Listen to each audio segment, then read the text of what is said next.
नमस्कार। Stock market, ये नाम सुनते ही दिमाग में बहुत कुछ आता है ना? पर क्या कभी सोचा है कि पर्दे के पीछे होता क्या है?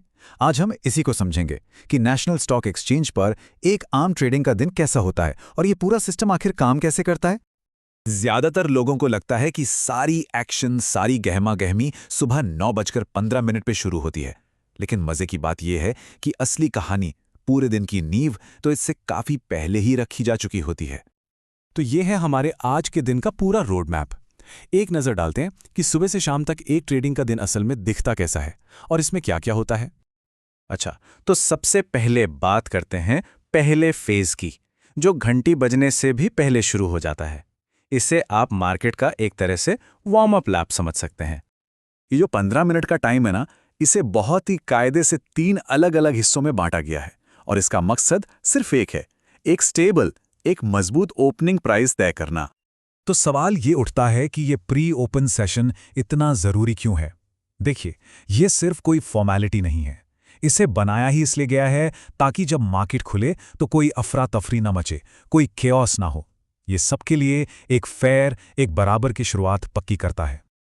चलिए, वार्म अप तो हो गया। अब देखते हैं कि मेन इवेंट यानी कि जो ट्रेडिंग का मुख्य सेशन है वो कैसा होता है। और जैसे ही घड़ी में 9:15 होते हैं, बूम, असली रेस शुरू हो जाती है। दिन का ज्यादातर कारोबार, ज्यादातर ट्रेडिंग इसी वक्त होती है। यहीं पर होता है असली खेल। डिमांड और सप्लाई की ताकतें रियल टाइम में टकराती हैं और कीमतों में लगातार उतार चढ़ाव देखने को मिलता है। ये वही डायनेमिक मार्केट है जिसे हम सब जानते हैं। तो दिन भर की भागदौड़ के बाद जब दोपहर के 3:30 बजते हैं और नॉर्मल ट्रेडिंग का शोर शांत होता है, तब मार्केट अपने आखिरी और बहुत ही स्ट्रक्चर्ड फेज में एंटर करता है। अब यहां एक बहुत ही दिलचस्प बात है जो कई लोगों को नहीं पता। क्लोजिंग प्राइस का मतलब ये नहीं कि वो दिन की आखिरी ट्रेडेड प्राइस है। नहीं, असल में ये दोपहर 3 बजे से 3:30 बजे के बीच हुए ट्रेड्स का वेटेड एवरेज होता है। इससे दिन के आखिरी की एक्टिविटी की एक ज्यादा सही तस्वीर मिलती है। तो इन दोनों सेशंस में फर्क क्या है? बहुत सिंपल है।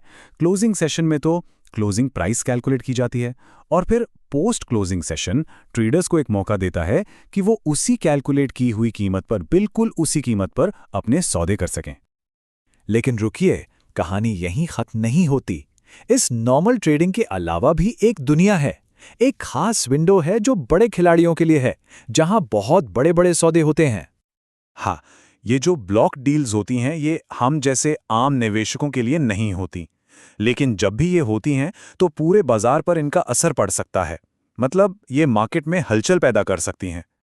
और हाँ, इन बड़े सौदों में पूरी ट्रांसपेरेंसी बनी रहे, इसके लिए दिन में सिर्फ 2 खास टाइम स्लॉट्स तय किए गए हैं जब ये डील्स हो सकती हैं।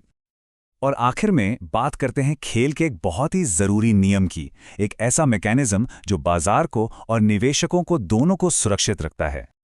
इन्हें आप मार्केट के लिए सेफ्टी बेल्ट या स्पीड ब्रेकर की तरह समझ सकते हैं। अगर किसी स्टॉक की कीमत अचानक बहुत ज्यादा ऊपर या नीचे जाती है, तो ये सर्किट फिल्टर्स ऑटोमेटिकली उस स्टॉक में ट्रेडिंग को कुछ देर के लिए रोक देते हैं। मतलब एक स्टॉक की कीमत एक तय दायरे के अंदर, एक बैंड के अंदर आराम से ऊपर नीचे हो सकती है, लेकिन वो उस दिन के लिए तय की गई अपर या लोअर लिमिट को तोड़ नहीं सकती। तो चलिए फटाफट से रीकैप कर लेते हैं कि हमने आज क्या-क्या जरूरी बातें सीखीं जो मार्केट की पूरी लय को तय करती हैं। अब जब मार्केट का पूरा टाइम टेबल सामने है, तो सोचने वाली बात यह है कि कौन सा सेशन किसी की ट्रेडिंग स्ट्रैटेजी को सबसे ज्यादा प्रभावित करेगा। आखिर इस खेल में माहिर होने के लिए इसकी घड़ी को समझना ही तो पहला कदम है।